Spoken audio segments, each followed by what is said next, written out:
बहुत समय पहले की बात है।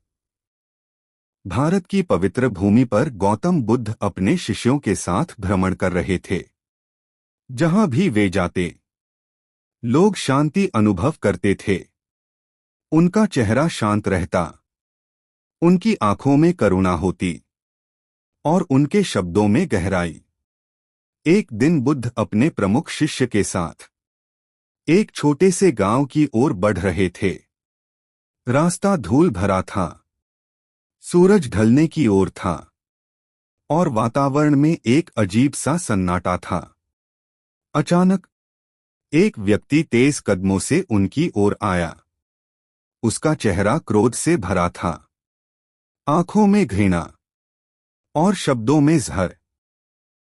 वह व्यक्ति बुद्ध के सामने खड़ा हुआ और बिना रुके उन्हें अपशब्द कहने लगा।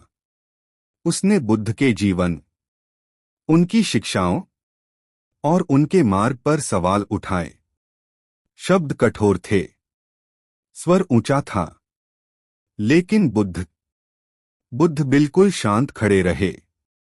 न कोई प्रतिक्रिया, न कोई उत्तर, बस एक गहरी शांति। शिष्य यह देखकर विचलित हो गए। उनका मन अशांत होने लगा।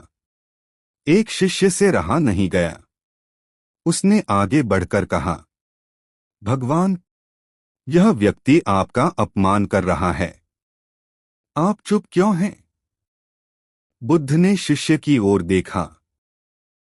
उनकी आंखों में कोई क्रोध नहीं था, केवल करुणा थी।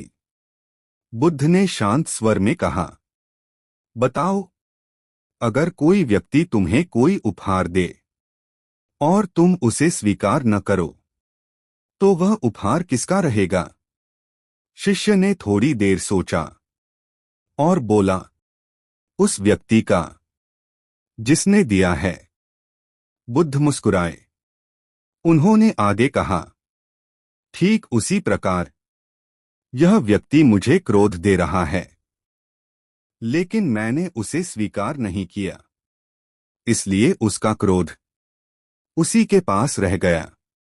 शिष्य मौन हो गया। उसके भीतर कुछ बदल रहा था।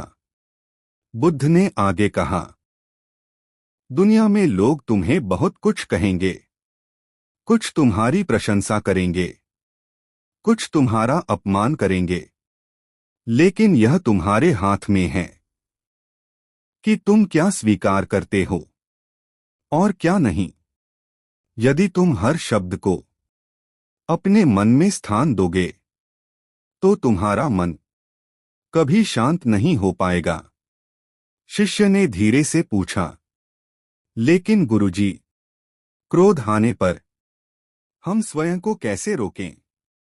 बुद्ध ने उत्तर दिया, क्रोध एक आग है। यदि तुम उसे हवा दोगे, तो वह फैल जाएगी, और यदि तुम उसे अनदेखा करोगे, तो वह स्वयं बुझ जाएगी। क्रोध को क्रोध से नहीं जीता जा सकता, घृणा को घृणा से नहीं मिटाया जा सकता। यह प्रकृति का नियम है।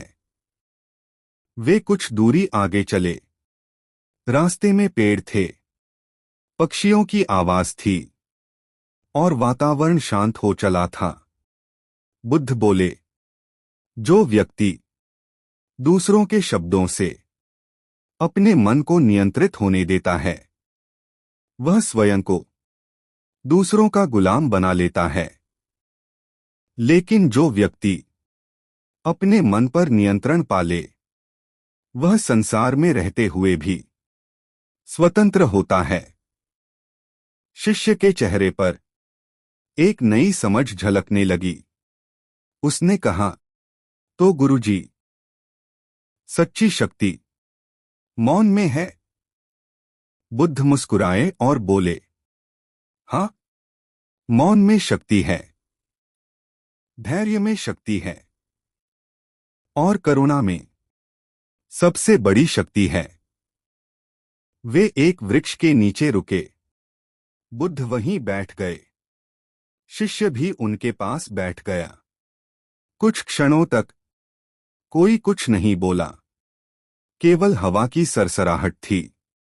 फिर बुद्ध ने कहा, याद रखो, तुम्हारा शत्रु बाहर नहीं होता, वह तुम्हारे भीतर होता है। क्रोध के रूप में, अहंकार के रूप में और असंतोष के रूप में। जिस दिन तुम इन पर विजय पालोगे, उस दिन कोई तुम्हें हरा नहीं पाएगा। शिष्य ने सिर झुका लिया। उसकी आंखें नम थीं, लेकिन मन शांत था।